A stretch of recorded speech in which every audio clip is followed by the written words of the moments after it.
Well, in second grade, so I was 7 at this point, I got braces on, and I had braces up until 5th grade, and I always knew that I was going to have a second round of braces, which I'm having now with Dr. Montano, and during my second round, I would have to have jaw surgery to fix my bite. So my top jaw stopped growing during my growth spurt, and my bottom jaw continued to grow. And during the first round of braces, they put rubber bands on just during my growth spurt. It would try to bring my top jaw forward, and so I had a normal bite for quite some time. When I got the braces off, from 5th to about 8th grade, my bite was normal, and then freshman year I went through my second growth spurt, and I grew quite a bit, and my jaw grew a lot, and so now I have a really bad underbite. If you can kind of see from my profile view, my jaw sticks out quite a bit on both sides. So this is me in second grade.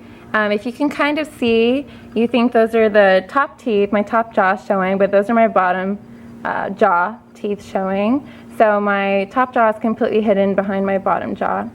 And then in this picture is about when I was going into my freshman year in high school. It's really noticeable how far out my jaw is compared to my top jaw. And then these are recent moldings I had before I got my braces on. This is my bite. So if you can see, this tooth right here is supposed to be way over here. So I'm about 2 teeth off, and you can see there's a big hole where it shouldn't be. So my teeth, basically what they're going to do is just move my top jaw completely forward, so then I'll have a normal bite. And Dr. Montano, he's the one who's taking care of me, and he has all my bottom teeth, they all caved in quite a bit, so he's standing all my teeth up straight, which as of right now is making my underbite very bad, but I'll be happy with the outcome. Basically, my biggest complaint is eating. I have to eat everything with a fork and knife, including burgers, pizza, anything that, sandwiches, anything that you could just like grab and put in. My tearing teeth don't match up with each other, so it's basically impossible for me to tear food. And it's pretty annoying when I have to eat, especially at restaurants, and have to constantly ask for a knife or fast food. Another thing is, if you can't see or hear it in the video, I have a big lisp, and especially when I start talking fast, the lisp becomes more apparent, and that's really bothersome too. I remember when I was younger, during that time when I had a normal bite from 6th grade to freshman year, and now that I have an underbite, I feel like my mouth is very uncomfortable, and I just remember when my bite was normal, so it just feels like my mouth is wrong, if that makes sense.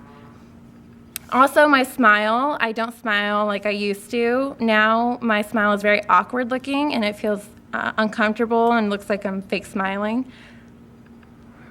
So now I just smile with my bottom jaw not touching my top jaw like that, just to try to hide it more.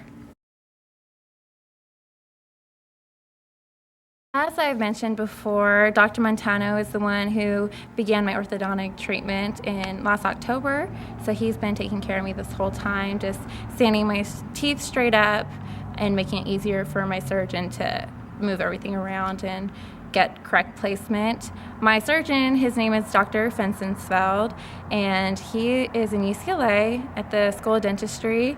So during the surgery, he's the main surgeon, and then someone in residency is going to be assisting, just learning everything, which is good with me. I'm comfortable with him.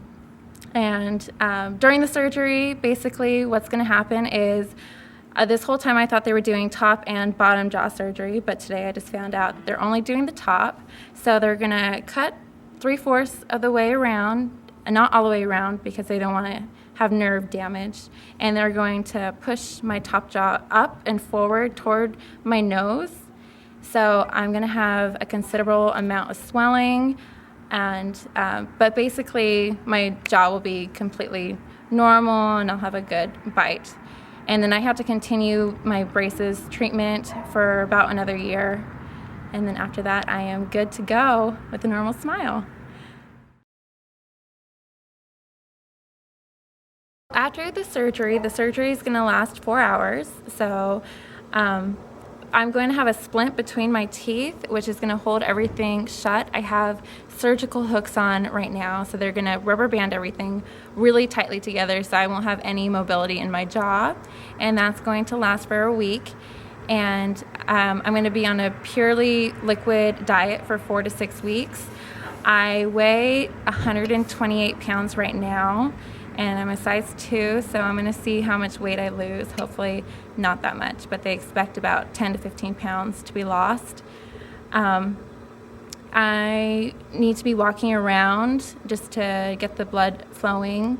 They said that I'm going to look like a pumpkin, so my face is going to be really big, and I'm going to be really swollen. And then after the first week and the second week, the swelling starts to go down quite a bit, and they start loosening the rubber bands just to get more mobility. And I think about 6 weeks, I get to start eating mushy food and mashed potatoes and stuff like that to get my weight back on. Well, a lot of things. I am a college student, so I'm not taking any time off of school. So I have 3 weeks to get better and head to class and be all swollen in class, but that's okay. And then in a month, I have a concert, so that's going to be really fun. But just to see how my recovery is going to go, I hope to recover really quickly. I'm really positive about how everything's going to go. I'm really excited. I can't wait to have a normal bite and just bite into like a really juicy, huge burger and just sink my teeth into it and be able to tear everything and eat it with much delight. So it'll be good, and I'm in good hands, so I'm excited.